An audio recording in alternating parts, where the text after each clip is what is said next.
Hi everyone, good Sunday morning. This is the first of many webcast extras that I'll be providing throughout the day on air and of course online on social media. And as I drove into work this morning, encountered some freezing rain. There was already a light glaze on the windshield. The roads, however, were just wet, but temperatures are dropping. Let me get you caught up on the latest. Time of this recording is just about 6 o'clock, and you can see that we do have a freezing rain glaze on the camera dome. This is on our live WeatherBug network on top of the Chancellor Hotel looking off to the west. Current conditions at Drake Field falling below freezing at around 5 to 6 o'clock in the morning. 27 degrees, north-northeast winds at 8 miles an hour.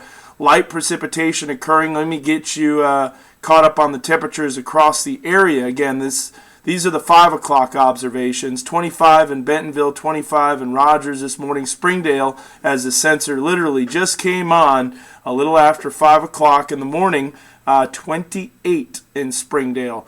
So we have fallen below freezing. That cold air has made it in. Temperatures are in the mid to upper 20s in West Fork and Strickler. Gravette, however, much colder at 21. It's our hope that the cold air will continue to pile in and get deeper, and that will lessen the ice accumulation. And that definitely looks the case in Benton County. But farther south, when you get into the Ozark Mountains and the Boston Mountains, I think we're going to have a little bit of icing in southern Washington, southern Madison County. 25 in Compton, 28 in Harrison. We have ice storm warnings in the River Valley issued by the National Weather Service. That's Franklin, Sebastian, and LaFleur County in Oklahoma.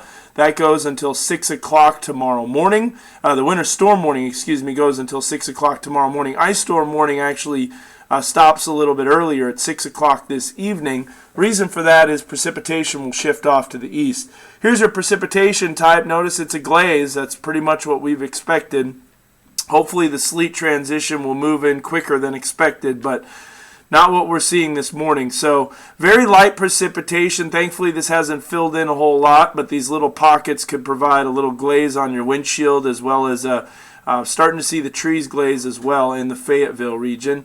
And then you'll see as we put this into motion, encountered one of those heavier pockets of light sleet. Live radar showing in eastern Oklahoma. Not a whole lot has developed so far, and we want to take you through the future track. And obviously precipitation trends will change. I think this is a little underdone as far as what happened, or overdone what happens early on, and then you'll see it start to pick up. So here comes that precipitation area when the main low moves in around late morning into the early afternoon. You can see temperatures dropping off very quickly into the low 20s. Then we continue to fall. One thing I want to mention is I think we will see snow from this system with the wraparound of the low.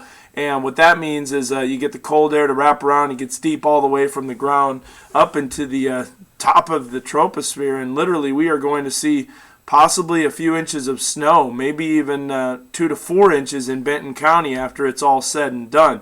So here's the ice accumulation in Benton County. You'll see only around 2 100ths to 3 100ths. Fayetteville picking up a little bit more, about a 1/4 inch, but farther south you go in the Boston Mountains, we're talking more ice accumulation as well. And you'll see that here on Fort Smith, 1300ths, but there will be bullseyes of possibly 1/4 to maybe even a 1/2 inch, maybe even a little over a 1/2 inch. So that's the latest here from the Weather Center. I want to show you the snowfall. You can see that also showing around 1 inch to 2 inches and maybe even 3 inches in far eastern sections of Carroll County as well as Boone County. So that's the latest webcast extra. I'll be providing a live update on TV during the Today Show, the Weekend Today Show at 7 o'clock, and of course throughout the day here.